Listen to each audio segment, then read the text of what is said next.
थी उसके बारे में बता दूं मैं आपको। तो स्वयं को मुसलमानों से बचाने के लिए हिंदुओं ने जाति नियमों का पालन कठोरता से करना शुरू कर दिया, जिसके फलस्वरूप किसी व्यक्ति का एक जाति से दूसरी जाति में परिवर्तित होना लगभग असंभव हो गया था। जाति बंधन कठोर हो गए और प्रत्येक जाति का एक सीमित दायरा हो गया।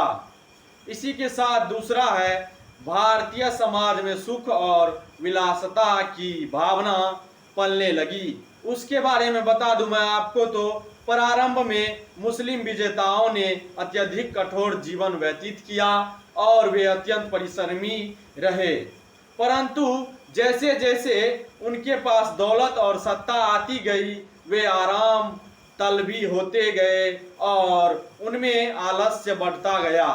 धीरे धीरे उनकी मानसिकता का हनन होता गया। तो उसी के साथ है, शराब पीना, जुआ खेलना और सुंदरियों की संगत में रहना उनके नित्य क्रम बन गए। इनका अनुसरण समाज के अन्य वर्गों में भी किया और भारतीय समाज में सुख और विलासिता की भावना पलने लगी। इससे धीरे धीरे संपूर्ण समाज का पतन होने लगा। इसी के साथ है पर्दा प्रथा। उसके बारे में बता दूं मैं आपको। तो रूबरू करा दूं तो वह यह बात है, मुसलमानों के भारत आगमन से पूर्व हिंदुओं में पर्दा प्रथा का प्रचलन नहीं था। मुसलमानों में पर्दा प्रथा का कठोरता से पालन किया जाता था, इसलिए इसका हिंदू समाज पर प्रभाव पड़ना लाजमी था।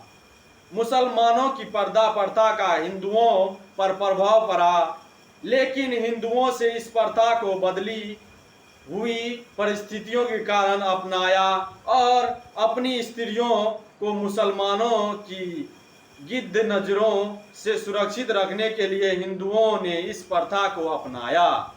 इसी के साथ है बाल विवाह। उसके बारे में बता दूं मैं आपको। तो वह यह बात है कि अधिकांश मुस्लिम शासक और नवाब हिंदू स्त्रियों के बलपूर्वक विवाह कर लेते थे और वे न तो स्त्रियों या अनेक संबंधियों की राय लेते थे और न ही विवाह बाद उन स्त्रियों को सम्मान देते थे। अपनी बेटियों के सम्मान की रक्षा के लिए हिंदुओं ने उनका विवाह कम आयु में करना शुरू कर दिया। धीरे धीरे यह क्रिया प्रथा बन गई और बाल विवाह का प्रचलन हो गया। इसी के साथ स्त्रियों की आज़ादी पर प्रतिबंध। उसके बारे में बता दूं मैं आपको। तो मुसलमान अपनी स्त्रियों को स्वतंत्रता प्रदान करने के पक्ष में नहीं थे। वे स्त्रियों को खुलेआम घूमने नहीं देते थे। वे उनके घर की जिन्नत बनाकर रखते थे।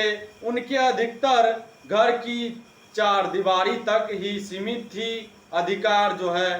तो इसी के साथ फिर मुसलमान शासक वर्ग में आते थे, इसलिए भारतीय समाज के अन्य अंगों ने भी उनका अनुसरण किया और स्त्रियों की आज़ादी को काफ़ी सीमित कर दिया। इसी के साथ लोगों के दुख में वृद्धि। उसके बारे में बता दूं मैं आपको। तो जनसाधारण के दुखों में वृद्धि का एक प्रमुख कारण मुसलमानों का भारत में आधिपत्य स्थापित होना था। मुसलमानों ने न केवल हिंदुओं की धन संपत्ति छीन ली, बल्कि उनके साथ पशुवत व्यवहार भी करना शुरू कर दिया। वे हिंदुओं को अपना कट्टर शत्रु मानते थे, इसलिए उन्होंने ऐसा कोई कार्य नहीं छोड़ा जिससे हिंदुओं की स्थिति को नुकसान न पहुंचे। इस कारण हिंदुओं के दुखों में अत्यंत वृद्धि हुई। इसी के साथ सांस्कृतिक एवं अन्य प्रभाव। उसके बारे में बता दूं मैं आपको। तो आपके लिए अच्छा रहेगा। तो मुसलमानों की प्रमुख भाषाएं तुर्की और फारसी थी, जबकि हिंदुओं की भाषा संस्कृत भी थी। दोनों की भाषाएं एक दूसरे के लिए कठिनाई पेश करती थी।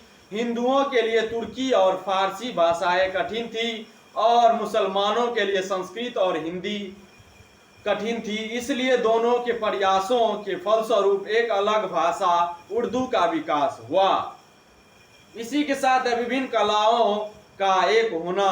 उसके बारे में बता दूं मैं आपको। तो मुसलमान अपनी शैली से इमारतें बनाते थे और हिंदू वास्तुकार अपनी शैली से। जब मुसलमानों ने भारतीय कलाकारों से इमारतें बनवाई तो उनकी इमारतों में हिंदू शैली भी शामिल हो गई और हिंदू एवं मुस्लिम दोनों की कलाओं की विशेषताएं मुस्लिम इमारतों में दिखाई देने लगी।